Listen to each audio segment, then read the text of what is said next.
Guys, welcome back to the channel and to the garden. As you can see just in front of us here, we are looking at my Ensete maurelli and my Musa Basjoo clump. Now, with this said, essentially what we're going to look into is kind of ways that you can help promote growth on these plants to really get the maximum height, maximum size on these, in a short space of time. Now, with the ones you're looking at here in front of you, this is a 4-year-old clump. This is a 3rd-year Ensete, so this was dry stored in the winter.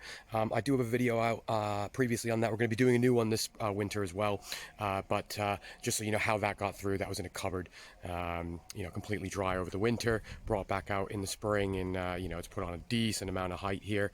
But what I'm going to do is just show you one of the methods I use to help to get better growth, and also helps to kind of with the appearance of the bananas as well. So I would say there are 3 main areas you want to focus on when promoting growth on the bananas. The first 2, of course, are a bit more obvious. So water, these are sort of big moisture-loving plants. I would definitely try and keep them well watered throughout the season. The second area that you're going to be looking at, which again is more of a kind of common one, I guess you could say, of course, is feed. Generally going to want to feed these sort of every 7 to 10 days, if you can, using things like your liquid seaweed, chicken manure pellets, these types of fertilizers. Does really help to promote growth. But the one area that I wanted to really discuss on this one, and again something slightly different based off of what a lot of the US growers do to promote sort of growth and on edible bananas, or promoting the fruiting as well, is to remove the lower leaves here. So what we're going to do, and I will just pause and show you on the large plant here, but just show you first, what you're going to do is to make sure you always cut up on the leaf here, on the stem. I wouldn't cut too close to the base. Last thing we want to do is cut into the actual center trunk. But what we're going to do here on the pseudo stem, so your trunk, your pseudo stem, is to use a very sharp blade, something like a bread knife can do actually quite well. I mean, a serrated bread knife, or even one of the sharper knives can do well. And what you're going to do is just make a cut upwards, and again, trying not to hit any of this. We don't want to cut down, because what we can do if we do that is to pull it down and cause more damage on the lower petiole there. So what I'm going to do is just trying to show you these getting cleaned up as well. So as you can see there, tidied up the bottom base there, some of the old dead leaves here. What I would do is suggest saving any of the leaves you've got. We can chop these down and use these for mulch. Now, with the method here, typically, the way the growers in the US will kind of go about this is to leave sort of 4 to 5 leaves with one roller, or sort of 4 with one roller coming out.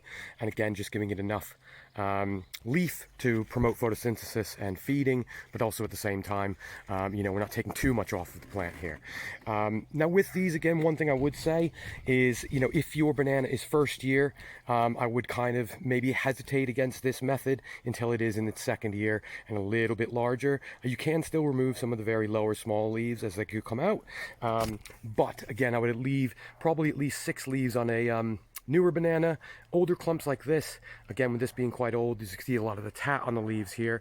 That's kind of what we're going to clean off as well, and hopefully keep a lot of the newer leaves and just kind of tidy up the base here, so we can kind of see a bit more underneath into those lovely trunks. And I'll just show you that getting tidied up now.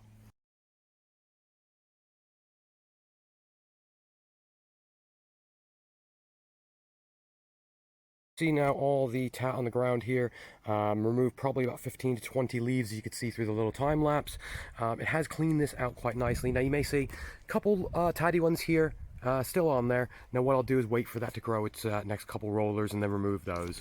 If I come into here just to show you, as you can see now, what we're pretty much left with is 3 to 4 on each plant. Again, you can see where I have cut it in previous times. This doesn't necessarily hurt the plant or anything like that. It might seem quite brutal when you're having a look at it.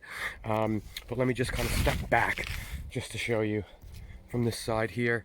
Again, it has opened that up quite nicely. Hopefully should really kind of allow the pink china just down here to come up. You can see quite decent leaves on this as well. Lovely plant. Perennial for me, again. Just a bit of mulch in the winter and these come back great. Fantastic leaves on these as well. And again, I think it pairs really nicely with your bananas. But as you can just see here, now as I say, it may not be for all to kind of do this, but I've found when growing the Musa Basjoo, if I do kind of keep on top of the trim, A, it kind of opens up the base, you can get a nice bit of underplanting and things like that, but also B, it helps to kind of almost tree it up a bit more rather than looking like a massive bush or something like that there. But yeah, with that said, guys, also wanted to introduce a new friend of the channel. So it's Tropical Gloss. If you have not checked him out, does a lot of new gardening videos, quite small channel still. It's really starting to pick up and grow. Great videos though, and he has amazing selection of plants. Another one to add to your list for entertainment and information. I will put his most recent tour in the end of the video as well for you. Certainly check that out. Also, of course, guys, check out the rest of the friends of the channel as well. Again, lots of content for you to watch and just hopefully keep you guys entertained.